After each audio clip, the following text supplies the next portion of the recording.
Hi, my name's Will Vaulks. I'm a midfielder for Oxford United and I am an ambassador for the suicide prevention charity called the Baton of Hope. So when I was 13, my granddad Tom had suffered for about 6 months that we were aware as a family. He attempted to take his own life and then he survived. And around 4 to 6 months later, he then went ahead and took his life. For me, as a 13-year-old, all I ever knew of my granddad Tom was fun. He never wanted to grow up. He had a Kawasaki 500 motorbike, red motorbike. I'll never forget being on the back of it. He was larger than life. We used to have a saying when he'd look after us, when the cat's away, the mice will play. When my mum and dad would go away and he'd look after us. So I couldn't have asked for any more as a grandchild of a grandfather. So you can only imagine really the feelings when he chose to take his own life. Really difficult for my dad and for my family. And then fast forward to 2008, I was 15, and we got a phone call in the morning to say that my other granddad, Granddad Howell, had gone out and left the house in not normal circumstances. That wasn't like him, completely uncharacteristic for my grandma to wake up and he wasn't in the bed. And a couple of hours later, my mum actually discovered my granddad Howell, and he'd also taken his own life and died by suicide. So within the space of 18 months as a 13-year-old and then just turned 15, I'd lost both my grandparents, both my grandfathers. Again, this shocked the family beyond belief, really, even more so, I would say. And as a family, we've had a long time now since then. 16 years have probably passed, and I feel at a stage now where I don't want to just talk about our grief and what we went through, because we did go through a lot.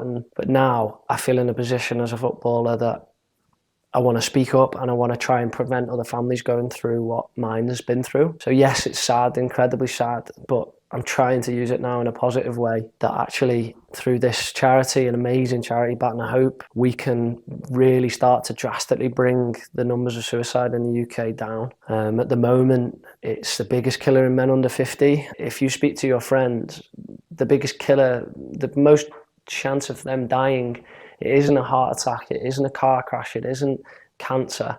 The biggest threat to their lives is themselves. And when you word it like that as a man, it's pretty scary, and we don't talk about it. We talk about all the cancer research that we can do, which is great, but suicide just kind of gets forgotten, and it's the biggest killer. So now I'm ready to kind of dive into this and really give it a go to try and raise awareness and, yeah, like I said at the start, bring the numbers down as much as possible. So Oxford United have now partnered with the Baton of Hope, and we've signed up as a club, which I'm immensely grateful for, to the Workplace Pledge, which is a pledge that Oxford United have taken, that training will happen within the club to be aware of what to do for suicide prevention. So it starts with obviously mental health. There's a massive, people don't just wake up one day and decide to take their own lives.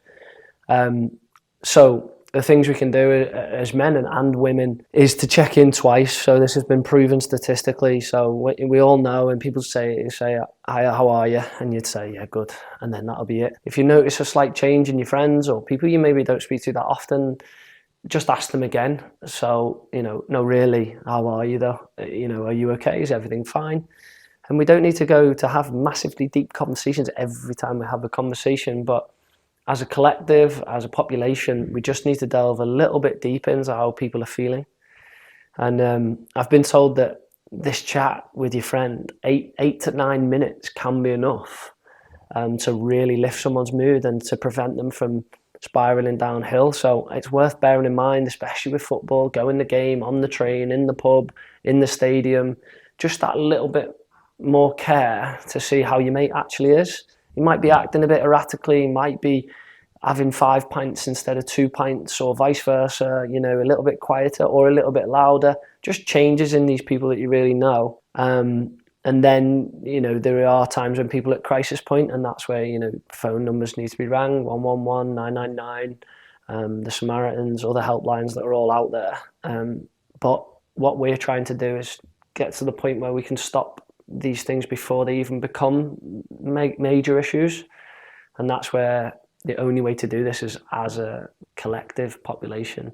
we're a bit more aware of how people are feeling. So what I can say from my family's experience with two suicides in our family is the destruction that's left behind is enormous. We had a normal family life that was, as far as we knew, happy and healthy and great. To the best way to describe it is a brutal term, but it's like a bomb goes off within the family unit. My mum struggled, obviously, losing her father to suicide, dealing with that, and then as a 13-year-old, the complex confusion around it. My granddad came to watch me play football the day before, but didn't wait around for me to finish.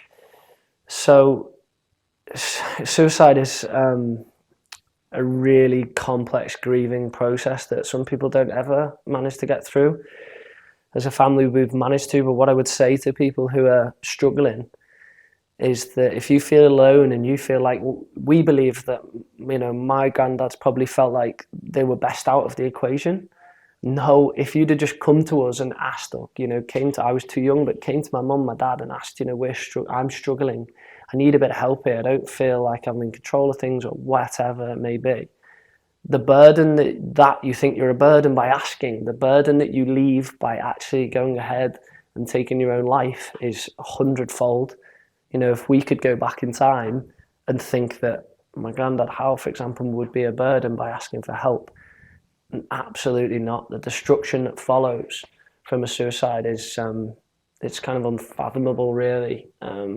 And eventually, as a family unit, you get through it. But that individual, we know from, again, research that they feel like it's best for everybody that they're out and, they go ahead and do this. But I can tell you from experience, it's not the case. People want to help you. People love you. You have to love yourself as well. And, I've spoke to suicide survivors who look back and they live now a happy, healthy, fulfilled life.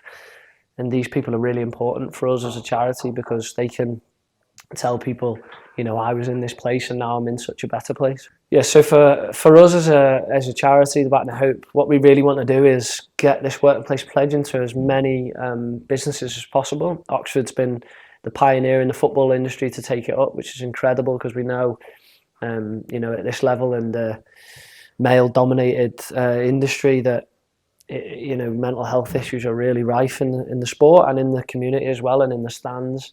So it's really amazing that Oxford have taken it up. But the statistics that, we know and we spoke about in men being the biggest killer under 50 and in women the biggest killer under 35. So the most chance anyone under 50 as a man or under 35 as a woman of dying is by taking their own lives. And I think we now need to bring that topic into the mainstream, into the political sphere. It needs to be spoken about because we speak about so many other things and we don't want it to be a taboo anymore. It's not something that to be ashamed of to say you're struggling, because myself, Mike, Ben, all these people in this amazing charity don't want families to go through what we've been through.